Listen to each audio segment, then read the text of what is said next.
What's up, everybody? My name is Brad, and today I've got another book review for you.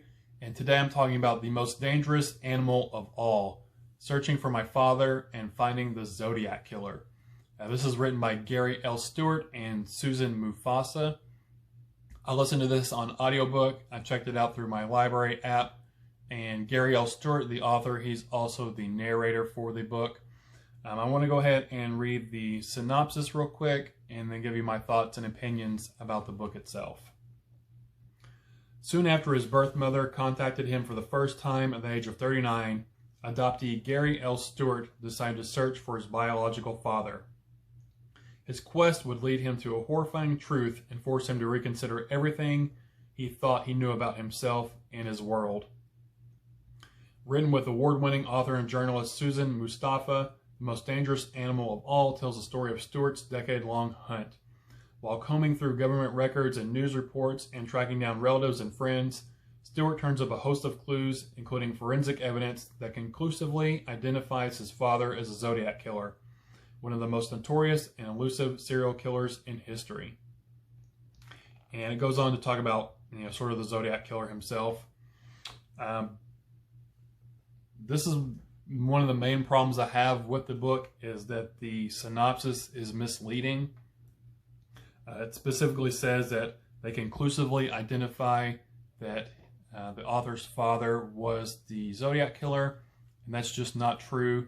Also, a lot of the book is about his father's younger life and his goings-on, and also the author's, it's also almost like a memoir about the author himself.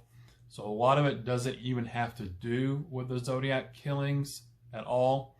One thing I found interesting is that was a synopsis from Goodreads. The synopsis on Amazon for the paperback is written just a little bit differently, which I found really odd. In my experience, the synopsises for Goodreads and Amazon, they're always just the same. But that same sentence from earlier, if I can find it here. Combing through government records and news reports and through conversations with his father's relatives and friends, Stewart turns up a host of clues, including forensic evidence, identifying his father as one of the most infamous and still wanted serial killers in history. So the Amazon synopsis takes out the word conclusively, which I find very odd. I discovered this book through a commercial I saw. There's a miniseries on it on FX on Hulu, and I saw that like a month ago, and I thought it was interesting, so I wanted to see if it was a book first. Of course it was, so I wanted to read the book. And after I read the book, I was sort of researching it online. It seems like there's a lot of controversy after the show came out about if the author was telling the truth and all that kind of stuff. But let's backtrack a little bit.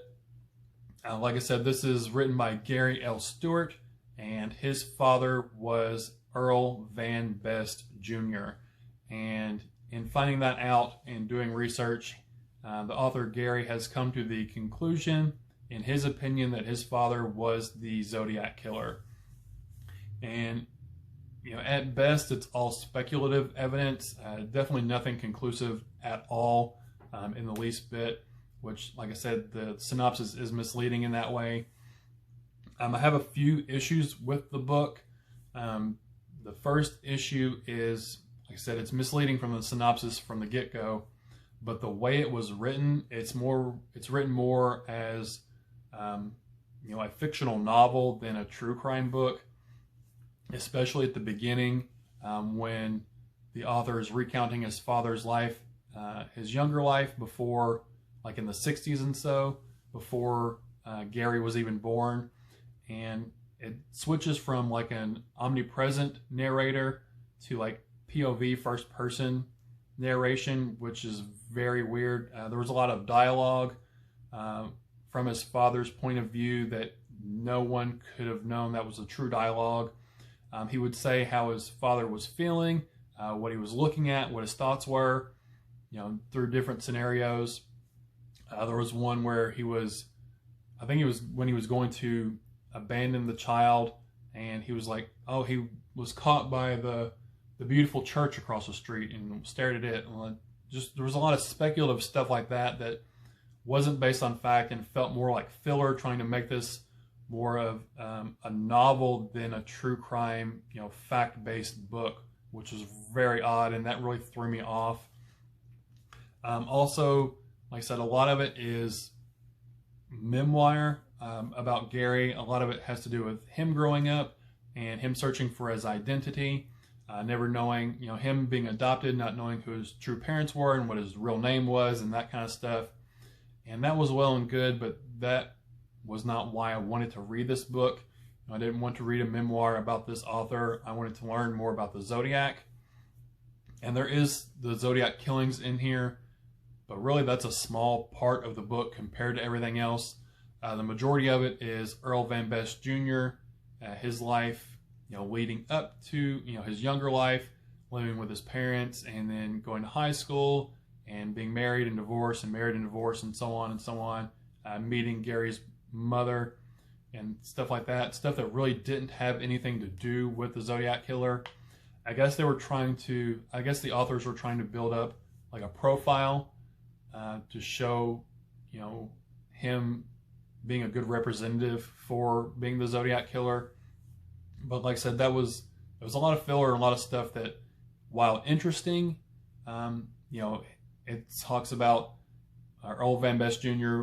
was friends and acquaintances with Anton LaVey, who was the founder of the Church of Satan. He played music with Bobby Beausoleil, who eventually became part of the Manson family and was involved in the Manson murders. So it almost seemed fantastical in a way that, the guys would be connected to all these different people. And I don't want to say the author was lying or anything like that. It was odd. And, even the murders themselves, when it's talking about the Zodiac killings, it's from the first person perspective, saying what his father thought and what he was doing and what he was looking at. It was really strange. It was more like speculative fiction more than true crime. Speculative crime fiction more than true crime fiction. There's too much speculation in here, and in my opinion, not enough facts. The evidence, the so-called evidence for the book, like I said, it's definitely not conclusive. He has a picture of his father and the sketch of the Zodiac killer, and they look similar, but they're definitely not identical, and it's a police sketch, so it will never be an exact match. They have handwriting analysis that they did, but the only handwriting he had from his father, Earl Van Best Jr., was from a marriage certificate, comparing that to the Zodiac letters, and they're not even sure if his father was actually the one who filled out the marriage certificate, so that part, doesn't really help. There was fingerprint evidence, and they have a fingerprint from the Zodiac killer, but it was bloody and smudged. They couldn't conclusively say that matched his father's fingerprints. They were going to do a DNA test. They supposedly have the DNA of the Zodiac killer, but if I remember correctly, they're not even sure if it's actually his DNA or someone else who might have, handled the letter or put the stamps on the letters. And the author, Gary, submitted his DNA, and the police never even ran it or gave him results. He waited like years and years and years, like almost a decade, and they still never gave him the results. And you would think, and Gary, the author, his reasoning for that was it's a police cover-up. The police department, San Francisco Police Department, they're trying to hide something for some reason. But you would think that if they thought this was a legitimate thing, they would run the DNA, because, that would be front page news all over the place if they did finally solve the Zodiac killings, find out who the real murderer is. You would think that the police would want to do that. So it being a police cover-up just felt odd as well. And like I said, just the writing, it was okay. It wasn't amazing, but it wasn't horrible. Just the perspective things and all the speculation that went into it, with like speculative dialogue and things that were said, and then so much filler about things that didn't pertain to the Zodiac killer. It was just an odd reading experience. Like I said, I looked it up after I finished the book, sort of the controversy of it, and I don't know. It seems like the author might not have been truthful when dealing with certain people and telling them things, or almost like he was wanting to make the puzzle pieces fit together so, you know, that this story would fit what he's trying to do. I do truly believe that he thinks that his father is a Zodiac killer, but he definitely didn't convince me of that in the least bit. That's all I really have to say about it. I just gave this 2 stars. You know, there were some interesting details about his father's life, Earl Van Best Jr., when he was growing up and stuff that I like history, so that was kind of interesting and fun. But as far as a Zodiac book, in my opinion, it's not a very good Zodiac book. It really doesn't have much to do with the Zodiac. You know, it talks about the murders a little bit, but all the rest of it just seems like speculation. I'm sure there's lots of other true crime books about the Zodiac killings and murders that are a lot better than this one. So unfortunately, I can't recommend this one. I'm sure there's other better books about it out there somewhere.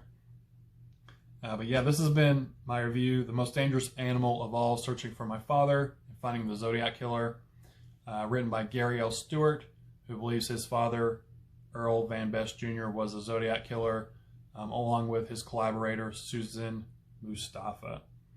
But that's all I have for you guys today. Thanks for spending your time with me. Again, my name is Brad, and I'll talk to y'all later. Bye.